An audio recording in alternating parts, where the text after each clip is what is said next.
Byron, তুমি $4,25,000 নিয়ে 7টার মধ্যে 4 নম্বর ট্র্যাপে যাচ্ছ। চোখের কাপড়টা খুলে ফেলো।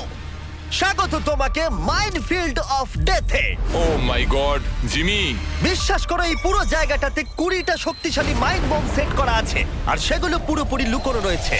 কি বলছো জিমি? তোমার কাজ হবে টাকাগুলোকে মাইনফিল্ডের মধ্য দিয়ে অপর প্রান্তে নিয়ে যাওয়া। কিন্তু মনে রেখো কোন রাস্তাটা তুমি বাছছ, কারণ ভুল করে কোনো মাইনের ওপর দিয়ে চলে গেলে ওই গাড়িটার ভেতরে যত টাকা থাকবে সব পুড়ে ছাই হয়ে যাবে। বুঝে গেছি। কিন্তু তোমার ভাগ্য ভালো, তুমি 5টা সুযোগ পাবে তোমার টাকা বাঁচানোর। তুমি একটা গাড়িতে সবটা রাখতে পারো বা 5টা গাড়িতে ভাগ করে দিতে পারো, পুরোটাই তোমার সিদ্ধান্ত। সুতরাং এটা 1 নম্বর গাড়ি, তুমি এটার মধ্যে কত টাকা রাখবে? রাখবো না। বোঝাই যাচ্ছিল। 2 নম্বর গাড়িতে কত রাখবে? $25,000। এখানে তুমি 25,000 রাখবে। না না না, তাহলে কি তুমি সব টাকা লাস্ট গাড়িতে রাখবে আর বাকিগুলো দিয়ে টেস্ট করবে? এই গাড়িটাতে 25,000ই থাকবে, এটাই ঠিক আছে, ফাইনাল। চলো তাই হোক। আর বাকি সবটা পুরোটা ওই ওই গাড়িতে শেষ রাখবে, তাই তো? গাড়িতে থাকবে। যে কোনো সাধারণ মানুষ নিজের সব টাকা লাস্ট গাড়িতে রাখার ভুল একেবারেই করবে না, কিন্তু তোমরা যেহেতু এত অব্দি দেখেছো তাই বুঝেই গেছো বাইরন মোটেই সাধারণ নয়। তো এই চ্যালেঞ্জটার সবচেয়ে বড় সুবিধা হলো যে এই রোড সাইড বম্বিং নিয়ে আমার প্রচুর এক্সপিরিয়েন্স আছে, আর আমি কিন্তু গাড়িগুলোর ভেতরে নিজে বসবো না। তার মানে তুমি একটা গাড়িতে ছিলে যেটা রিয়েল মাইনের ওপর দিয়ে গেছে। হ্যাঁ, টেররিস্ট অনেক সময় রোড সাইড বোম অনেকটা ডিবে পুঁতে রাখে, আর যখন এটা ফেটে যায় তখন মনে হয় মাটিটা যেন পুরো কেঁপে আমি উঠলো। সত্যি এটা জানি না, আশা করবো এটা শুনে কেউ ট্রমাতে চলে যাবে না না। মানে সেরকম না। যাক ভালো। ঠিক আছে, যাই হোক, বাংকারে চলো। ও ভাই, আর এবার এই নাও কন্ট্রোল। এটা কঠিন হবে। এখন সময় প্রথম গাড়িটা চালানোর। স্বাভাবিকভাবেই কোনো মাইনের ওপর দিয়ে গেলে গাড়িটা উড়ে যাবে। চলো ভাই, যাওয়া যাক। এটা শুরু হয়ে গেছে। প্রথম গাড়িতে ও কোনো টাকা রাখেনি, তাই এটাতে কোনো রিস্ক নেই। কিন্তু এই গাড়িটা দিয়ে যতটা ম্যাপ ও কভার করতে পারবে ততটাই ও পরের গাড়িটাকে বাঁচানোর সুযোগ পাবে। তুমি ডান দিকের রাস্তা দিয়েও যেতে পারো, বাঁ দিকের রাস্তা দিয়েও যেতে পারো। আমি বাঁদিকে যাব। আমার সত্যি ভয় করছে, যে কোনো সময় মাইন ফাটতে পারে। ও না!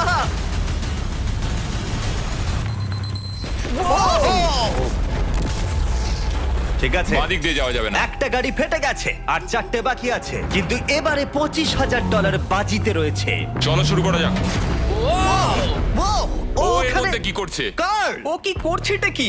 কার্ল যাতে তোমার গাড়িটা ও। ভালো করে পড়ে তার ব্যবস্থা করছে। মাইন ফাটলে জানি না গাড়িটার কি অবস্থা হবে। ধন্যবাদ কার্ল। প্রথমবারই বাইরন ভুল পথটাকে বেছে নিয়েছিল, তার মানে ডান দিকের রাস্তাটা হলো ক্লিয়ার। তুমি কি এতে 25,000 রেখে ভুল করেছো? হ্যাঁ অবশ্যই, আবার ওকে একটা রাস্তা বেছে নিতে হবে। তুমি ডান দিকে যাবে নাকি বাঁ দিকে? আমি ডান দিকেই যাব।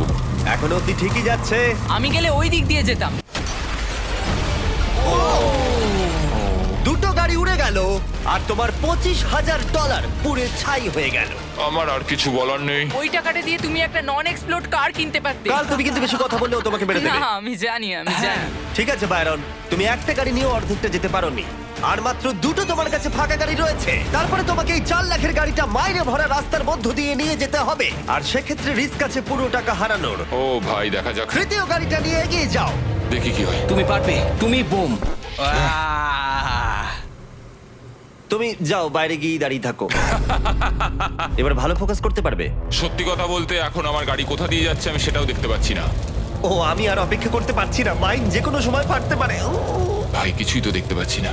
তুমি আবার পরের 50-50 তে চলে এসেছো, কি সিদ্ধান্ত নেবে? তুমি ডান দিকে যাচ্ছ। হ্যাঁ, কিন্তু ও সাবধানে। মাই গড। আমার খুব নার্ভাস লাগছে।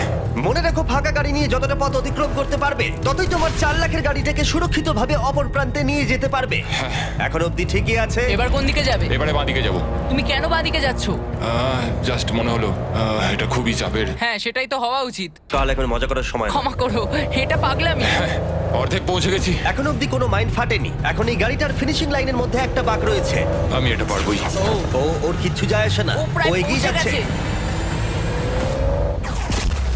ও! এখন তুমি একটা জেতার রাস্তা পেয়ে গেছো, কিন্তু প্রশ্ন হলো তুমি কি মনে রাখতে পারবে? না, কিন্তু আমাকে যেতেই হবে। ওর শেষ ফাঁকা গাড়িটাকে নিয়ে বাইরন চেষ্টা করলো রাস্তাটাকে মুখস্থ করবার। খুব ভালো, রাস্তাটা মনে আছে। কারণ শেষ গাড়িটায় ওর পুরো টাকা $4 লাখ রেখেছে। এখন সেটা বাজিতে রয়েছে। যেহেতু তুমি রাস্তাটা জেনে গেছো, তাই ফাইনাল গাড়িটার জন্য বিশেষ একটা কিছু করবো। না আমি বলছিলাম তোমাকে আর বিশ্বাসই করি না। এই রাউন্ডে আমরা গাড়িটার পিছনে যাব। চলো শুরু করো। চলো। সুতরাং যদি ও ভুল করে কোনো মাইনের ওপর দিয়ে যায় তাহলে আমরা একেবারে সামনে থেকে ওর টাকাগুলোকে পুড়তে দেখবো। তুমি এটাই বেঁচেছিলে তো? হ্যাঁ, আমরা এখন দুটো মাইনের মাঝখানে দাঁড়িয়ে রয়েছি। ওই লোকটা হলো আমাদের সেফটি এক্সপার্ট, আর ও আমাদের বলেই যাচ্ছে পিছনে এসো, পিছনে চলে এসো। কেন আমরা সেফটি এক্সপার্ট কার জিমি পিছনে আসতে বললাম ও তো করছেটা কি? আমরা মাইন্ড ফিল্ড দিয়ে হাঁটছি কি হচ্ছেটা কি তুমি থেমো না দাঁড়াও, আমি কোন দিক দিয়ে গেছিলাম আমার মনে পড়ছে না। আমার মনে হচ্ছে না যে এটা ডান দিকে ছিল এটা ডান দিকে ছিল না আরে, বাঁ দিকে? দাঁড়াও, দাঁড়াও, ভুল হচ্ছে খুব তাড়াতাড়ি যাচ্ছো এই পুরো চ্যালেঞ্জটা জিততে আর একটা মাইন্ড থেকে বাঁচতে হবে দাঁড়াও, দাঁড়াও। পৌঁছে গেছি।